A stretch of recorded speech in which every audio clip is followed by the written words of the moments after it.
ଜୟ ଜଗନ୍ନାଥ ଦର୍ଶକ ବନ୍ଧୁ। ପୁଣି ଥରେ ମୁଁ ସସ୍ମିତା ପଣ୍ଡା ମୋ ଚ୍ୟାନେଲ ଦ ହାର୍ଟ ଟେକରକୁ ଆପଣମାନଙ୍କୁ ସ୍ୱାଗତ ଜଣାଉଛି। ଦର୍ଶକ ବନ୍ଧୁ, ଏ ପୂର୍ଣ୍ଣତା ପ୍ରାପ୍ତିର ଅନ୍ୱେଷଣ ହୁଏତ ଏ ଜନ୍ମର ହୁଏତ ସରିବନି। 100ରୁ 100 ମାର୍କ ରଖିବା ସମସ୍ତଙ୍କର ଇଚ୍ଛା, କିନ୍ତୁ କେତେଜଣ ରଖିପାରନ୍ତି ଆଉ କେତେ ଜଣକୁ ବା ଅନ୍ୟମାନେ ଦେଇପାରନ୍ତି। ଗୋଟେ ନହେଲେ 2 ମାର୍କ ନହେଲେ 0.5 ବି କାଟି ଦିଅନ୍ତି। ତେଣୁ ଦର୍ଶକ ବନ୍ଧୁ, ଆମେ ଯେଉଁ ଅପୂର୍ଣ୍ଣତାକୁ ପୂର୍ଣ୍ଣତା କରିବା ପାଇଁ ଯେଉଁ ଅନ୍ୱେଷଣ କରୁଛନ୍ତି, କାହା ପାଖରେ କରୁଛନ୍ତି?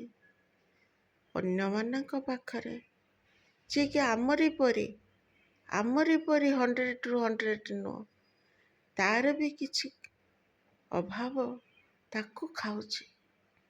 ତେଣୁ ଦର୍ଶକ ବନ୍ଧୁ, ଆମ ପାଖରେ ଯାହା ଅଛି ନା, ଆମେ ତ ଅନ୍ୟକୁ ସେଇଆ ଦେବା।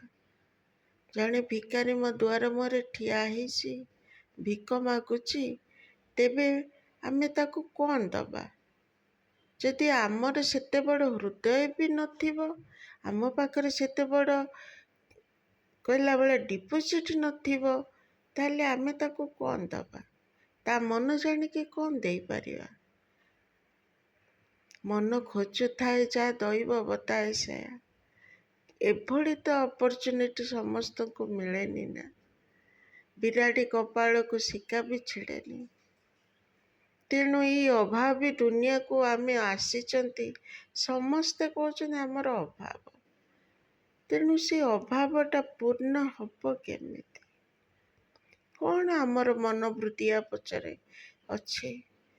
ଯେତିକି ମିଳିଛି ସେତିକିରେ ଆମେ ସନ୍ତୁଷ୍ଟ ନୁହେଁ, ଆହୁରି କିଛି ଇଚ୍ଛା ରହିଛି।